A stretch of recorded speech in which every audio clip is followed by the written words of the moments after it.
आत्मानमेकं जगद्बीजमाद्यं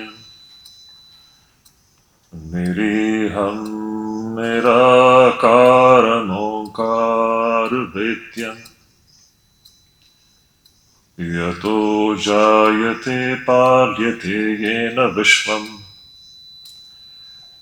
तमीशं भजे लीयते यत्र विश्वम् सहना भवतु सहनौ भुनक्तु सह वीर्यं करवावहै तेजस्विनावधीतमस्तु मा विद्विषावहै। ओम शांति शांति। विवेक चूड़ामणि इस शब्द का अर्थ क्या है? हम लोग आज यूजुअली हमारा जो रोज का जो रूटीन है 6 बजे का है ना, तो आज हम लोग 5:30 बजे यहां पर एकत्रित होंगे। नेक्स्ट सेशन जो है 5:30 वी विल मीट हियर। 5:30 से लेके 7 बजे तक हम लोग क्लास कर लेंगे और उसके बाद आप लोगों का वो राम नाम होगा। राम नाम अटेंड कर लीजिए। ये सिर्फ आज के लिए है। तो संक्षेप में मैं अभी तक हमने आज का जो मुख्य विषय मैंने आपको जो बताया था, पहली बात सनातन धर्म क्या है, जस्ट टू रिवाइज। सनातन धर्म यानी वेद, वेद यानी अनंत ज्ञान राशि। तो कोई संप्रदाय नहीं है, किसी व्यक्ति सृष्ट कुछ मजहब नहीं है, इसीलिए सनातन है। इसीलिए इसको कोई नष्ट नहीं कर सकता, इसको कोई नष्ट नहीं कर सकता, क्योंकि तो सृष्टि के मूल में ही है। सृष्टि का संचालन इन्हीं तत्वों से ही हो रहा है, उसको कौन नष्ट कर सकता है? बाकी सारे मजहब आएंगे जाएंगे, जो व्यक्ति सृष्ट होगी तो वो आएगी जाएगी। इसको तो किसी ने सृष्ट भी नहीं किया, इसको तो कोई नाश भी नहीं कर सकता। सृष्टि है तो ये सारे तत्व हैं, ये इन तत्वों को जिसने अनुभव किया उसको हम ऋषि कहते हैं। तो हम ऋषियों के शब्दों को पढ़ने जा रहे हैं। तो ऋषियों के शब्दों को हम सुनने जा रहे हैं। तो श्रवणम क्या? इन ऋषियों को सिर्फ एक ही चीज बतानी है कि मेरे बच्चों जान लो कि यहां पर एक मेवा द्वितीय ब्रह्म से अतिरिक्त कुछ भी नहीं है। इसकी अवधारणा करना यही श्रवण है। तो श्रवण का मतलब सिर्फ सुनना मात्र ही नहीं है, लेकिन इस प्रकार से सुनना कि हम अवधारित कर ले कि ब्रह्म से अतिरिक्त, ब्रह्म से भिन्न कुछ है ही नहीं। पहली बात, एक बार यह अवधारणा हो गई तो उसके बाद में आपका जो मन का जो व्यापार किस प्रकार का होगा, आपके मन में चलने वाली जो युक्तियां इस प्रकार की होगी जो कि इस अवधारणा के अनुकूल होगी, उसके प्रतिकूल नहीं होगी। आपकी जो युक्तियां है ना, युक्तियां इसको काटेंगी नहीं। अगर इसको काटती है तो हम गलत कर रहे हैं, तब फिर वो मनन नहीं हुआ। ये युक्ति बड़ा अद्भुत चीज है, वो चीजों को काट भी सकती है या उसको सशक्त भी बना सकती है ना।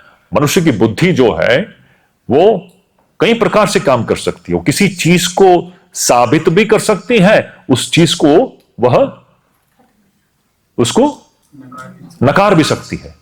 बुद्धि का खेल है ये जो ब्रह्म वस्तु है, इसको नकार भी सकती है अहंकार से।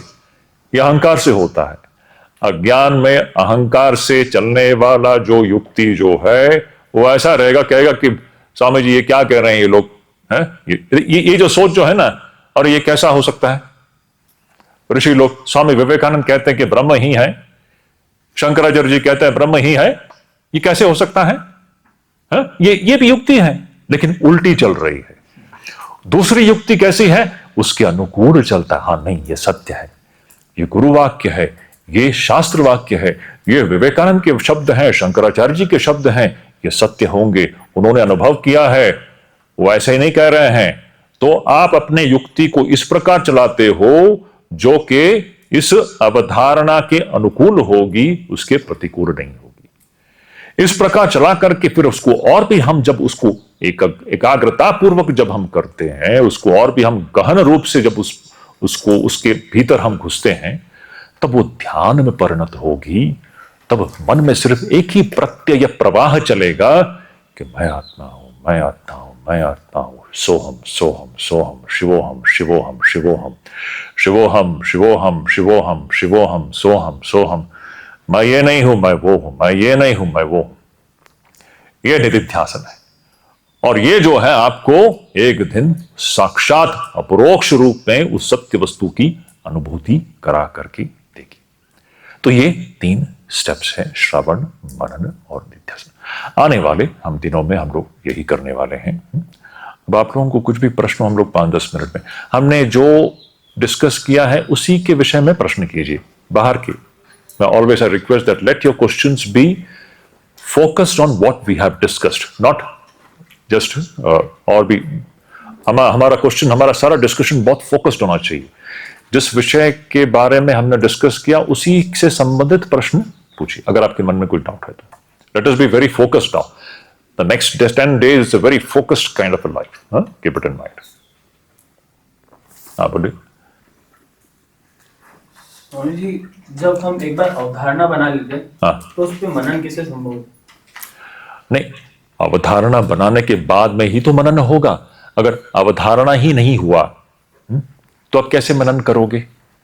मनन का मतलब क्या है कि अद्वितीय वस्तु जिसके विषय में आपने अवधारणा कर ली हो, अब युक्ति से आपकी युक्ति जो है ना, मैं बैठो हमारा जो एक प्रिंसिपल है, एक तरह से एक नियम है वेदांत में।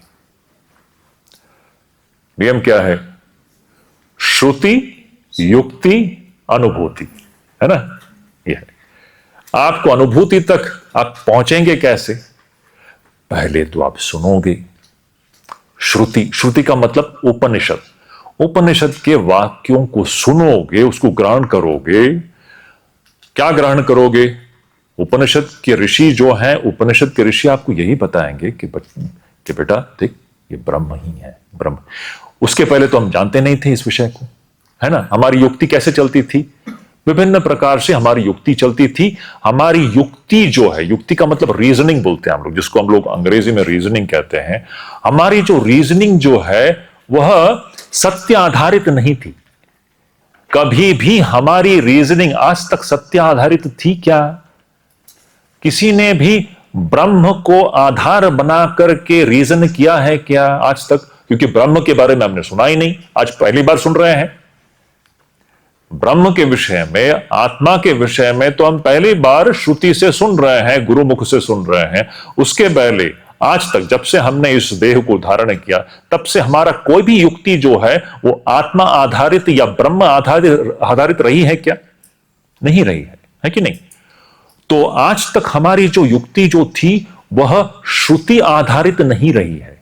लेकिन अब आपकी युक्ति जो है, अगर आप सत्य की खोज में हो, तो अब आपकी जो युक्ति जो होगी वो श्रुति आधारित होगी, और श्रुति से जो निर्धारित जो हुई है उसके आधारित होगी। समझ रहे हो? इस श्रुति आधारित युक्ति को ही हम लोग मनन कहते हैं। अब आपका जो एक विशेष मानस व्यापार है, जिसका आधार होगा जो आपने श्रुति से सुना। श्रुति से आपने क्या सुना? ब्रह्म ही है, ब्रह्म से व्यतिरिक्त कुछ भी नहीं है और आप वह हो। ये आपने श्रुति से सुना। अब आपका जो मन का व्यापार उसके अनुकूल चलने लगता है, इसको मनन कहते हैं। उसको और भी तीव्र एकाग्र जब हम बनाते हैं, तब मन में सिर्फ एक ही प्रत्यय प्रवाह चलेगा, मैं वही हूं, मैं वही हूं, मैं वही हूं, मैं वही हूं।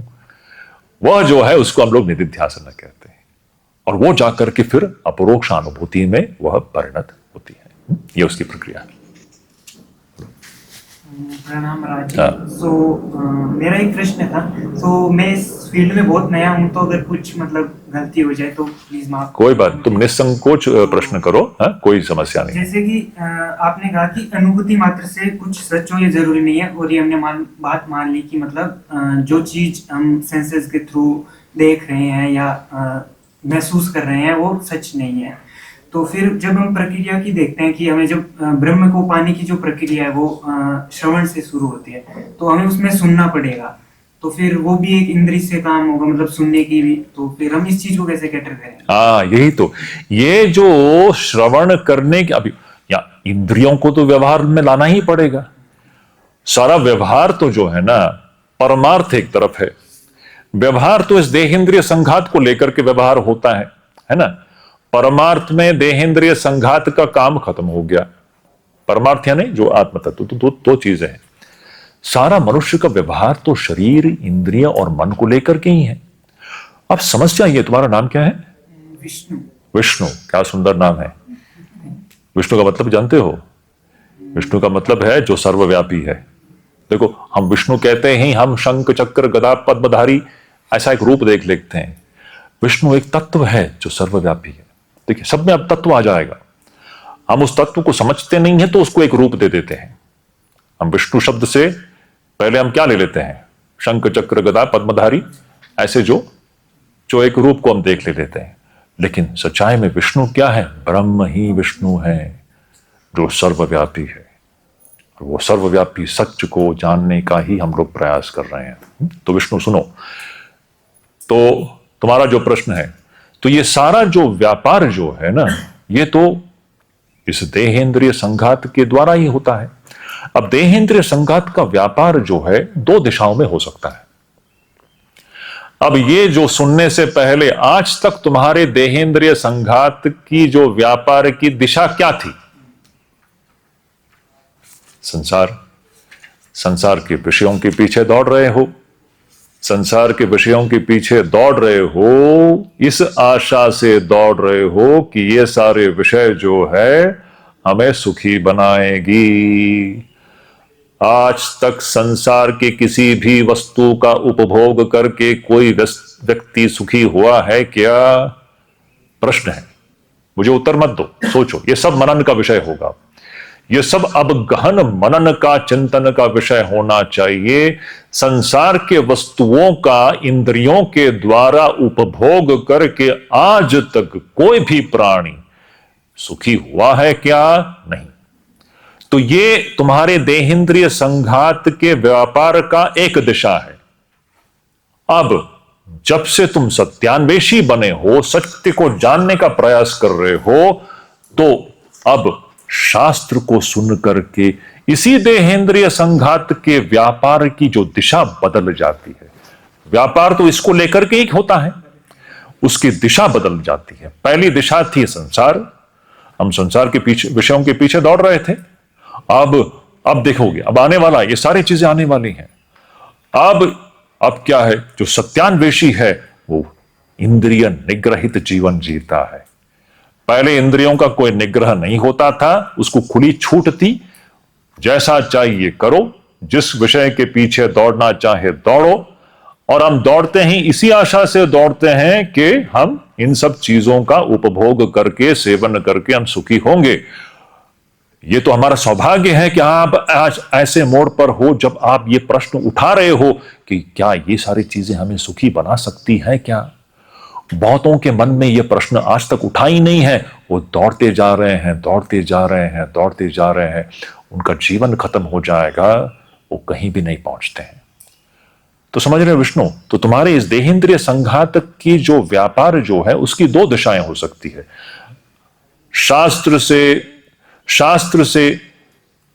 शास्त्र को जानने से पहले उसका स्वभाव एक प्रकार से होता है। अब गुरु वाक्य और शास्त्र से तुम्हें यह बताया जाता है कि बेटा देखो, इस मनुष्य जीवन का जो मुख्य उद्देश्य कुछ और है, वो है सत्य को जानना। तब इसी देहेंद्रिय संघात का जो व्यापार की जो दिशा है बदल जाती है। तब अभी देखो, अब तुम जो सुन रहे हो, तुम्हारे इंद्रियों का व्यापार हो रहा है कि नहीं? विष्णु, तुम यहां ना बैठ करके किसी सिनेमा हॉल में भी तुम बैठ सकते थे। अभी सिनेमा हॉल में बैठोगे तो वहां भी तुम्हारे इंद्रियों का व्यापार चलेगा। उसकी दिशा क्या होगी? तुम यहां बैठे हो, इस आश्रम में बैठे हो, यहां पर आपकी इंद्रियों का व्यापार की दिशा क्या है? इंद्रियों का व्यापार तो चल ही रहा है, लेकिन दिशा बदल गई। क्यों बदल गई? आपके अंदर कहीं ना कहीं सत्य को जानने की उत्सुकता उत्पन्न हुई है, और उसको आगे ले जाने के लिए है गुरु वाक्य और शास्त्र वाक्य। गुरु वाक्य के श्रवण, अब तुम सुनोगे तो तुम्हारी इंद्रियों और मन का जो व्यापार की दिशा बदल जाएगी। वो मनन है और फिर निधिध्यासन है। समझ रहे हो? तुम या तो फिर आश्रम में बैठे हो या तो सिनेमा हॉल में बैठ सकते थे। यहां क्यों बैठे हो? इस जंगल में क्या है? यहां कौन सा मौज मस्ती हो रहा है? लेकिन आप लोग सभी लोग हो यहां पर, कुछ उद्देश्य से हो। अति सुंदर है। ये ईश्वर के अनुग्रह से ही होता है, नहीं तो ये संभव नहीं है। समझ में आया? और एक प्रश्न ले सकते हैं फिर हम लोग। आप बोलो, क्या नाम बताओ? आशीष। आशीष, विष्णु, एक एक करके नाम अब हो जाएगा। आशीष बोलो। हाँ, मैं ये पूछ रहा था, मेरा प्रश्न थोड़ा ऐतिहासिक परिप्रेक्ष्य में है। नहीं, इससे संबंध, मतलब इसी से हाँ संबंधित हाँ है, हाँ बिल्कुल। हाँ। आपने बताया कि सनातन जो है वो वेद ही है एक प्रकार से, और वेद जो हमें अभी समझ आते हैं कि वो टेक्स्ट फॉर्म में, ग्रंथ के रूप में, हाँ। वो उससे पूर्व श्रुति के रूप में थे। तो वो श्रुतियां एग्जिस्टेंस में कैसे आई? ये इसका एक थोड़ा सा अलग एक टेक्निकल सवाल है। देखिए, आज जो ग्रंथ में, ये अभी ग्रंथ में उपलब्ध हुआ है। पहले देखो, सारा वेद मन में था। गुरु और शिष्य, ये हमारी जो संस्कृति का जो मूल जो है ना, पूरा स्मरण चलता था, श्रवण, मुख से। किताबें नहीं थे पहले। पूरा जो वेद वाङ्मय जो है ना, वो एक पीढ़ी से दूसरे पीढ़ी तक कैसे पहुंचती थी? सिर्फ शब्दों से, उच्चारण से। लिखित कुछ नहीं था। ये लिखित कब से शुरू हुआ है? ये तो बहुत ही क्या कहें इसको, ये तो बहुत ही रिसेंटली हुआ है। हमारे भारतीय संस्कृति में 2000 साल यानी बहुत रिसेंट है। यही तो हमारी संस्कृति की विशेषता है। ये सबसे प्राचीन संस्कृति है, ये अनादि संस्कृति है। बड़ा, इसलिए we have to be proud about this great civilisation. आप लोगों के अंदर एक गर्व की भावना होनी चाहिए। हमारा सौभाग्य है कि हम इस मिट्टी से जुड़े हुए हैं, इस भारत मिट्टी, इस पुण्य भूमि। ये भारत भूमि हमारी भूमि है, ये वेदों की भूमि है, सनातन धर्म की भूमि है। ये इस प्रकार के, समझ रहे हो? तो पहले ये वेद क्या, मैंने पहले भी कहा, वेद कोई ग्रंथ नहीं। आज ग्रंथाकार में वो उपलब्ध है, ये दूसरी बात है। असली में वेद क्या है? अनंत ज्ञान राशि, अनंत ज्ञान राशि, अनंत शब्द राशि, उसको शब्द राशि भी कहते हैं। और ये शब्द कोई लिखित नहीं थे, ये शब्द ऋषियों के मन में थी, और ऋषियां उन शब्दों को संक्रमित करते थे अपने शिष्यों में। फिर आगे चल के वो शिष्य जो है अपने शिष्यों को बताते थे। इसी प्रकार मुख से, इसको क्या कहते हैं? Verbal transmission, this entire wisdom, this collection of infinite words, अनंत शब्द राशि। किसकी राशि है ये? शब्दों की राशि है। शब्द से ही ज्ञान होता है ना। मैं अगर पेड़ कहूं, देखो पेड़ शब्द से क्या हुआ? पेड़, इसकी कल्पना आपके मन में आ जाती है कि नहीं? शब्द बड़े महत्वपूर्ण है। मंत्र, सब शब्द है, सब ध्वनि है। अंतिम ध्वनि यही है, ओम, सबके मूल में। अद्भुत, हम लोग वहीं जाने वाले हैं अभी। तो सभी शब्द, ये जो शब्द राशि जो है, लिखित नहीं थी। तो हम कल्पना नहीं कर सकते हैं इनके अंदर क्या कैपेबिलिटी थी, उनकी मेमोरी, उनकी जो स्मरण शक्ति जो है, मेधा, ऐसी अद्भुत थी। सब कुछ यहां पर होता था, हृदय में होता था, और शब्दों से उसका संक्रमण होता था शिष्यों में। और इस प्रकार पीढ़ी दर पीढ़ी यह विद्या अनादिकाल से चलती आ रही है। ये रिसेंटली अब ये ग्रंथाकार में उपलब्ध है। समझ में आया? ये तो रिसेंट डेवलपमेंट है। इसलिए बार बार हमें ये जान लेना चाहिए, ना तो उपनिषद कोई ग्रंथ है, ना वेद कोई ग्रंथ है। ये ग्रंथ नहीं है, और ये कोई मनुष्य का सृष्ट किया हुआ नहीं है। इसीलिए ये सनातन धर्म है। It's eternally existing a collection of knowledge dealing with the mysteries of this creation, the principles which govern this creation। इसको इस प्रकार इसको जानना चाहिए। बस, और एक प्रश्न लेते हैं, फिर आप बोलो, क्या नाम बताया? जनक। ये आशीष है, विष्णु है, क्या बोला? जनक। जनक ना? बोलो जनक। प्रणाम स्वामी जी। हाँ। मेरा क्वेश्चन ये है कि श्रवण के माध्यम से अपन एक अवधारणा पे पहुंच गए। हाँ। जैसा कि आपने बताया कि अपन सब ब्रह्म है, मैं ब्रह्म हूँ। हाँ। अब आगे की प्रक्रिया में, मनन की प्रक्रिया में मन की क्या भूमिका है? हाँ। कि इसको कैसे, मन को थॉट प्रोसेस कैसे वर्क करेगा मनन में? देखो, मैं बताता हूं, ये अभी सुन करके, अभी सही श्रवण अभी शुरू नहीं हुआ है, अभी शुरू होगा। हम ऋषि, अभी तो मैं सिर्फ एक कुछ डेफिनेशंस आपके सामने रखा हूं। ऋषियों के जो शब्द हैं, जब आप सुनोगे, मतलब ये गुरु वाक्य जब आप सुनोगे, या आप जब शास्त्र वाक्य जब सुनोगे, उसके आधार पर आपका मन व्यापार जब चलेगा, उसको मनन कहते हैं। उसके आधार पर, श्रुति को आधार न बना करके मन का जो व्यापार है, वह मनन नहीं है। मनन वह मन का व्यापार है जिसका आधार क्या है? गुरु वाक्य, शास्त्र वाक्य। तो मन का व्यापार चलेगा। अच्छा, मनन हम करते क्यों हैं? देखिए, हमारे अंदर दो प्रकार के दोष हैं। ये भी आपसे, चलो ये मुद्दा आपने उठा ही लिया तो हम लोग उसको भी थोड़ा सा टच कर लेते हैं।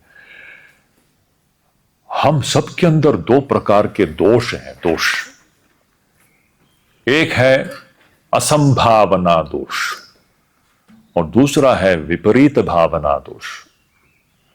असंभावना दोष क्या है? अब गुरु ने कह दिया, गुरु ने क्या कह दिया? बेटा तत्वमसि, तू ये शरीर नहीं है, तू शरीर और मन से पृथक एक आत्म वस्तु है, तू वो है, वो अजर है, अमर है, नित्य है, शाश्वत है, ऐसा तू आत्मा। तो हमको आज वो असंभव लगता है। बहुतों को, सर्वसाधारण व्यक्ति को असंभव ही लगेगा, क्योंकि आज तक तो हमने कभी सोचा ही नहीं। ये असंभावना रूपी जो मन का दोष है, इस दोष को दूर करने के लिए मनन की प्रक्रिया है। गुरु से तो सुन लिया कि तुम ब्रह्म हो, लेकिन मन को लगता है कि ये कैसे होगा।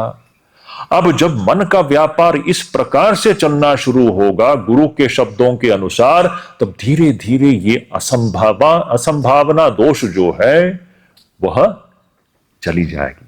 फिर हमें लगने लगेगा कि हाँ, नहीं, ये संभव है, बिल्कुल संभव है।